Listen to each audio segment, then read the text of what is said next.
I'm romance author Nancy Harkness, here for Writer Unedited, number 68.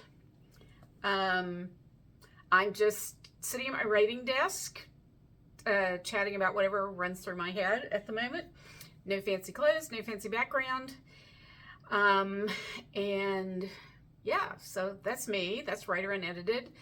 I will, if you ever miss a Writer Unedited, you can find the previous ones on my YouTube channel, and I will put the link to that in the comments.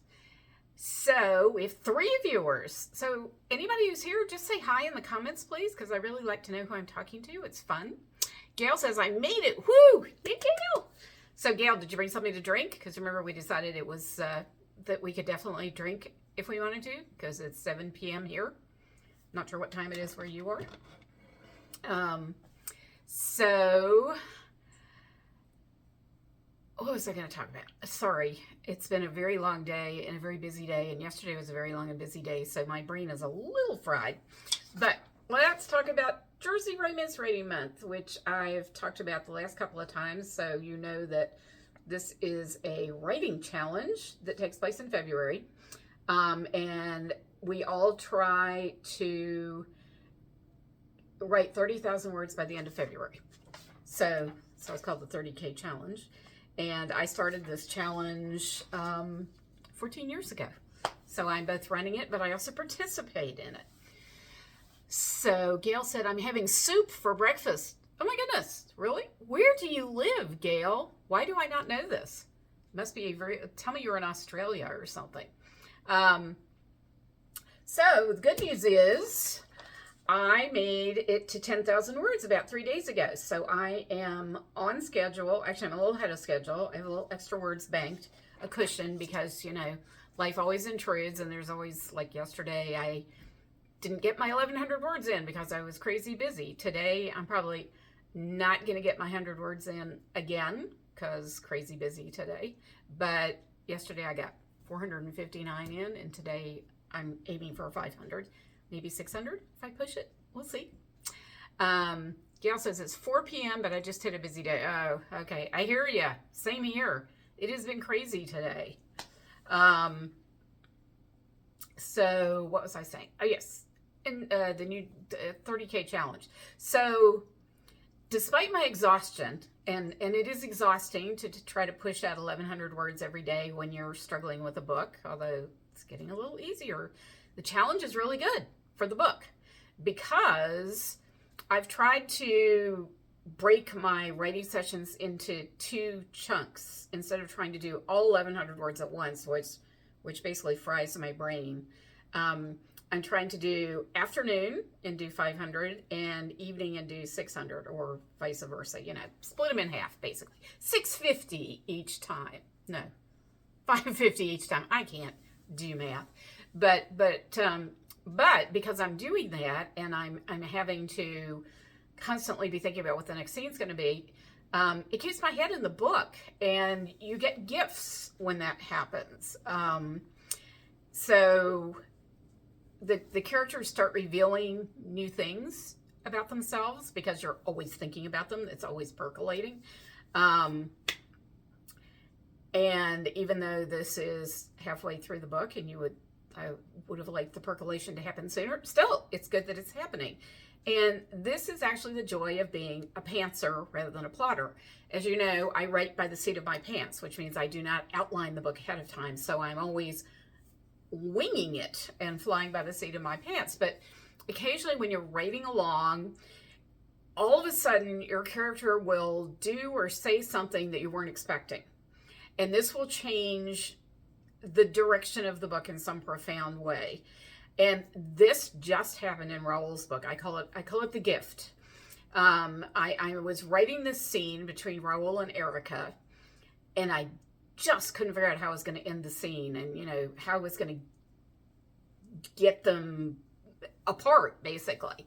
And all of a sudden, I'm writing dialogue, and Raoul says, he just blurts out something without even thinking about it. He's so comfortable with Erica that he doesn't even think about it. He blurts out something he absolutely should not have told her. It's a very it's like a state secret kind of thing. And he totally freaks him out. And it ups the stakes tremendously. And it also has consequences that ripple through the next scenes. And it gave me the perfect reason to end the scene. I mean, not right at that moment, but, you know, shortly thereafter. So that's the wonderful thing about being a pantser, because that just came straight out of my subconscious, out of the girls in the basement, as I call it, you know, who are occasionally stomping up the stairs and yelling something at me like, Raoul says this, and freaks him out. Yay. On the other hand, being a pantser is utterly terrifying. You know, it's sort of like tightrope walking without a net. Actually, this is what it's really like. You know, those cartoon characters, they're trying to get across a pond, and to get across the pond, they walk across on, you know, there's a line of turtles basking in the sun, floating in the pond, and they walk across the pond on the turtles' backs. That's what it's like to be a pantser, except there's only one turtle that you can see when you take the first step across the pond, and so you step on that turtle. That's your first scene, right? And you pray that another turtle is going to appear within stepping distance as you need to get across the pond. And so you step on that turtle, and that's how you get across the pond, except sometimes a turtle doesn't appear. And then you sort of ride in circles for a little while waiting for the next turtle to appear. Or sometimes the turtle appears but takes you off in the wrong direction. You know, you go down a bunch of turtles and you're like, this isn't working. So you have to backtrack across the turtles, and then you hope a turtle appears that's going in the right direction. So yeah, being a pantser is like turtle hopping across a pond. That's the best way I can describe it. And it's a very hard way to write. It's obviously not efficient because sometimes you end up going around in circles. But I feel like for my books anyway, it makes them very organic, because one scene grows out of the one before it. That's how it gets written. There's no other way to do it. So there's a certain inevitability to how the book progresses. And it's just my process. I've tried to mess with it. I can't change it. That's just what it does. So what else was I going to tell you? A Raoul update. So by the way, if you have questions, please type them in the comments. I'm happy to attempt to answer them. You know, if you're asking me what happens next in Raoul's story, I probably won't know. As I've just explained, the turtle hasn't appeared yet. But last night, I had critique group, which, so we submit 20 pages at a time of our work in progress. And the pages, the chapter that I submitted last night included a love scene. And one of my critique partners said that she thought it was the hottest love scene that I've ever written. Mind you, this is my 21st book, so I've written a lot of love scenes. She even sent me a GIF or a GIF or whatever it is, put it right in my manuscript, that shows this woman lying in bed, sort of, you know, looking exhausted, and it says, category 5 orgasms can cause brain damage. So that made me laugh. I like that. And then another one of my critique partners said that she thought this is the best book that I've written since The CEO Buys In, which was one of her favorites, maybe her absolute favorite. So both of those things were so wonderful to hear, because, as you know, since I whine about it all the time, I've really been struggling with this book. So these comments made me very, very happy. Unfortunately, I still have to keep writing the book. Compliments are wonderful, but you have to go back to work. So as soon as I'm done with this live, I will be back to working on the book. I'll just swivel around and I'll be in front of my computer. So there are people here who are not saying hi. Say hi in the comments. I'd just like to know who I'm talking to. I won't put you on the spot, and you don't have to stay, but it's just fun. So right now, I'm just talking to Gail, which is perfectly lovely. So I wanted to make a book recommendation. I don't generally do this because everybody has different tastes, but I just read There's Something About Mira by Sonali Dev. I like Sonali Dev's books in general. So I was very excited when this new one came out. I actually got it as a first read, so I got it a month ahead of time. But it is out now. And it's called Something About Mira by Sonali Dev. And it's got a very sort of, it's the cartoony cover, and there's Something About Mira is kind of a cutesy title. I think this book has way more depth than the cover gives it credit for. I loved it. Absolutely loved it. It is not a light, fluffy romance, which is what the cover would sort of indicate. It's delightful, but it's got some depths. It talks about some very serious and profound issues, which I really enjoyed. And of course, it's got Sonali Dev's trademark humor and snappy dialogue and delightful characters. So the book starts with Mira, not surprisingly. So Mira lives in Chicago and is engaged to like the perfect husband for an Indian woman. He is a surgeon, and he's a very, very nice man. But he's very busy. So they're planning the wedding, or mostly Mira's planning the wedding. And her surgeon husband wants to take her to New York for a romantic weekend because she loves Sleepless in Seattle and An Affair to Remember. And so he wants to take her to see, the Empire State Building and the romantic stuff in New York. And he cancels for the third time because he has to do a life-saving surgery. He saves lives. That's what he does. So he feels so bad about that, he says, go without me. So she does. And this is her first time in New York. And so she's going to see, I think it's the Empire State Building. And she finds a ring that someone has, dropped on the sidewalk. And it's clearly valuable. It's very beautiful. It's antique. And it's on a chain that clearly broke. So obviously someone, just lost it and cares about it. And Mira becomes obsessed with finding the owner of the ring. So she posts about it on social media. And a whole bunch of people contact her. But in particular, there is an investigative journalist named Krish, who is also Indian, as you might be able to tell by his name. And he offers to help her if she will let him write the story about finding the owner of the ring. And he's kind of a jerk at the beginning, sort of arrogant and unfriendly, and she can't really figure out what's going on with him because he says he wants to do this, but he sort of blows hot and cold. And anyway, and at first she says no, she doesn't want to work with him because he's kind of a jerk. But eventually she decides she really needs his help. So they go on this quite spectacular quest, as it turns out, to find the owner of the ring.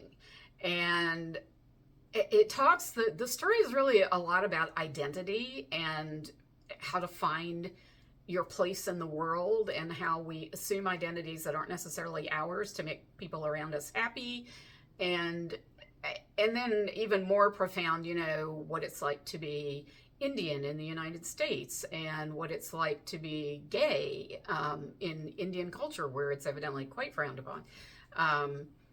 Just a lot of interesting stuff and a lot of depth and just characters you root for like crazy because that's Sonali Dev's, she's just brilliant at that and she writes beautifully. And so, if you want a good read, it's also, a fun, fast read. I'm not saying it's heavy, but it's just, as I said, I just love the depths that she's added to this story that looks kind of, as I said, cartoony and fluffy. So highly recommend this book. There's Something About Mira. Go get it, read it, you'll love it. Cindy, hi Cindy and Elena, so nice that you're here. Love seeing you. And what else? Oh, okay, so sale books. I told you there are a lot of one-day sales that can't keep track of, but I did happen to remember this one because of the Super Bowl. If you're having Super Bowl withdrawal, the All-Star Ante's Up, which is my sexy quarterback, Luke Archer, will be on sale on Kindle on the 15th, that's this Saturday, for $2.49. So I wanted to let you know about that in case you are missing your pigskin.